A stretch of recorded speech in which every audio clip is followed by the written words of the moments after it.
Hello everyone, this is part 4 of the session on medicinal plants that are reported so far from Loktak Lake. This is the continuation of the previous 3 sessions, and here again we will be continuing the plants because there is a very long list of plants, so we have divided into segments, and this is the fourth part, so we'll see. So like I said, this is a purely research perspective. There may be more than the plants listed here. So we'll talk about that later.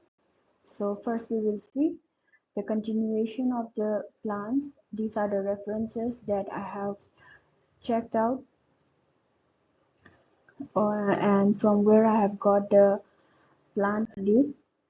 So here the plant about Josia Sufruticosa. So this is one of the medicinal plants that is reported, and here they make use of the leaf paste that is mixed with a little bit of salt, and this is applied to aching gum. So that ways uh, it helps to treat gum ache, and it is also eaten to treat strangry.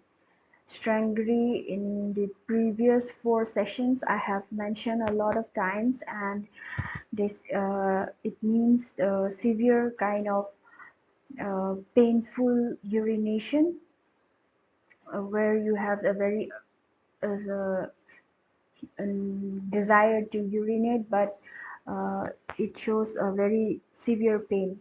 So that is the condition of strangry. The next plant is Leucus aspera. Here the consumption of the plant helps to treat piles, menstrual disorder, diarrhea, dysentery. So apart from that, the boiled plant extract is taken to get rid of from bronchitis, asthma, and other body pain. So the crushed plant extract is externally applied, and it helps to treat scabies, then headache, and then consuming the leaves, flower, and the young stems help to purify blood, which I have not mentioned here.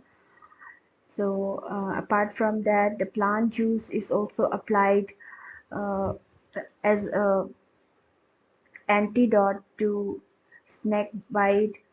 As a This is the first aid that can be used. So the plant juice can also be applied to painful swellings and then skin eruptions. So apart from this, consuming the raw flower, it reduces cold and cough. So this is about the plant Leucus aspera. The next plant here is Marsillia minuta, where the plant decoction is taken, and here again this is to treat strangry. So another medicinal use is that the root paste can be applied externally to treat eczema. So the next plant is Nasturtium indicum. So here the decoction is taken to treat strangry. It is cooked and can be consumed uh, to treat diabetes and dysentery. And the shoot decoction is also taken in empty stomach. So this also helps in strangry. So there are 2 ways where you can take the plant in order to treat strangry. So you can normally take, as well as it can be effective when it is taken in empty stomach. So the next plant is Nilambo nucifera, or the lotus plant. Here there are a list of medicinal use out of this. Let's see here what they have described. The tender leaf can be consumed, and can be consumed as salad, and this helps to treat strangry. The petiole can be consumed raw and it helps to treat stomach ulcer. The flowers can be consumed and it helps to treat vertigo. So vertigo is a kind of a sensation where you feel uh, like you are moving. So that is a kind of sensation. So rhizome can be consumed and it helps to treat diabetes. The raw seed kernel are good for eyes, and the tender shoot boiled with Phyllanthus fraterninus. It is used for the treatment of diabetes. So the decoction of the flower is taken for the blood purification. The root, flower, and seeds are also used for the treatment of diarrhea, cholera, liver problems, cardiac complaints, piles, leprosy, and bleeding. So the crushed root is applied to ringworms and other skin infections. So apart from that, pounded leaves can be applied on forehead and it reduces headache. So again, consuming the raw petiole, it helps to reduce stomach problems and it helps to urinate well. So the next plant is Neptunia oleracea. So the boiled plants with a little salt can be used to treat stomach ulcers and other stomach problems like parasitic infection. The crushed plant extract is applied as airdrop in otitis and glandular swellings at the neck. So the decoction of the stem along with Centella asiatica and inflorescence of Elzoosia blanda is given orally to treat worm infection in children. The leaf paste with Mimosa pudica is applied to boils and skin diseases. So the pounded plant paste is used for the treatment of syphilis, ulcers, or necrosis of the nose. So these are the uses of Neptunia oleracea. Next plant is Nymphea stellata. Here the fresh petiole paste is mixed with cumin seed powder, salt, butter and honey to treat dysmenorrhea. Dysmenorrhea is painful menstruation. So the next plant is Nymphoides indica.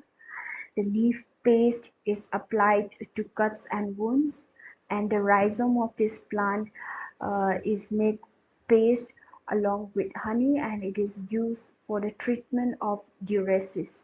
So diuresis is a problem where there is excessive urination. So the next plant is Orange javanica. Here the consumed uh, uh, it can be consumed fresh as salads in the problem of dyspepsia. Dyspepsia is just another name of indigestion. So the shoot decoction can be taken uh, in the problem like diuresis, like I said before. So the filtrate of the plant can be used to treat otorrhea. So otorrhea is a problem of air drainage. So in this case also, the filtrate is used uh, for the treatment. Apart from that, the plant extract is taken to control high blood pressure and diabetes.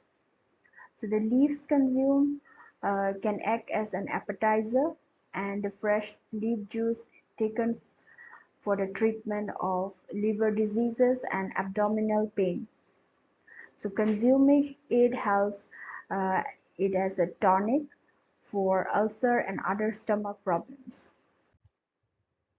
This is Pistia steroides.